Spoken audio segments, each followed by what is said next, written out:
Si Ma'am Foresta. Ako po yung nag-ikot sa inyo sa mga HOA, sa ating mga barangay, sa ating mga partner organizations para maimbitahan po kayo dito today para po sa ating Ligtas campaign. Ako po ang National Immunization Program Coordinator po ng Bayan ng Naik. To start na po ang ating presentation. Bakit mahalaga ang pagbabakuna?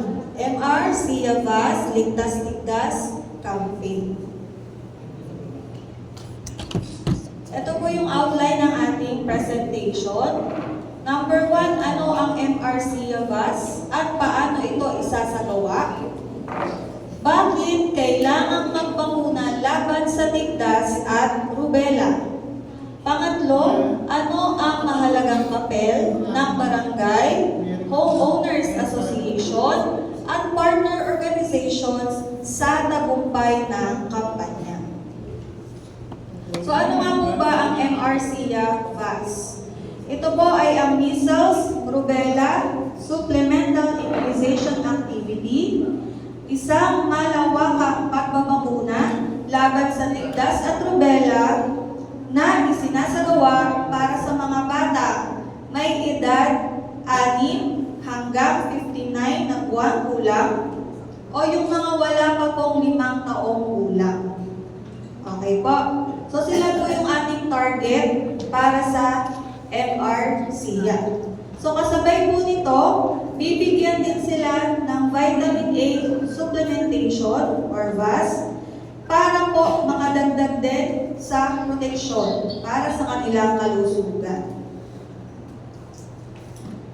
So ito po ay nakabase sa Department Memorandum po ng DOH na number 2026-0219. So ito po yung revised interim guidelines on the implementation of the MRCIA and Vitamin A Administration Calendar Year 2026. So ito po ay may Department Memorandum po ni DOH.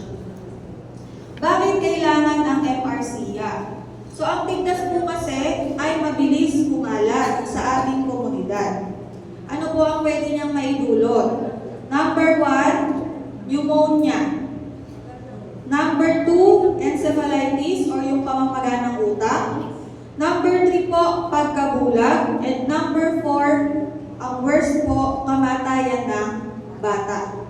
So lahat po ng mga nabanggit, ito po ay mga komplikasyon po ng tigdas. So yung tigdas alone, ano po bang itsura ng tigdas?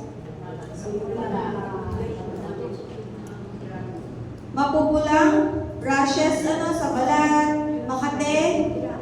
Usually, kasabay po niyan, yung tatlong C, na tinatawag po namin 3 C's, cough or ubo, coryza or yung sipon, and conjunctivitis, yung pamumula at pagluluha ng mata. And then, mataas na lagnat. Pag present po halos lahat yun, matatag po natin siya or matatawag po na tigdas. Ngayon po si tigdas, it may go away, pwede po yung mawala, ang virus po yan, pwede po kusang gumaling ang bata. Pero pag lumala po, ano pong mangyayari? Yun pong mga tawagin kong komplikasyon. Ano po ang layunin ng MRCIA Vaz? Isinasagawa po ito upang punan ang immunity gaps o makulangan sa proteksyon ng mga bata dahil po medyo madami pa rin pong bata ang hindi po nababakunahan ng tigdas. Sa inyo pong area, sure po ba kayo na lahat po ay nababakunahan namin? Kami pong mga nurses and midwives ng tigdas o yung bakuna namin sa barangay. Meron pong ayaw, tama po?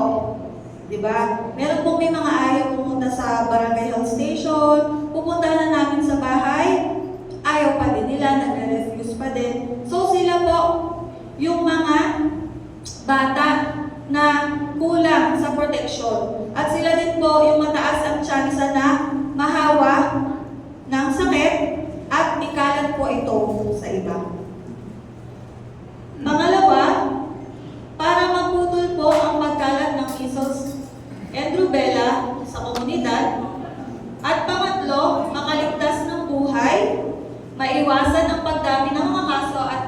maabot po ang herd immunity. So,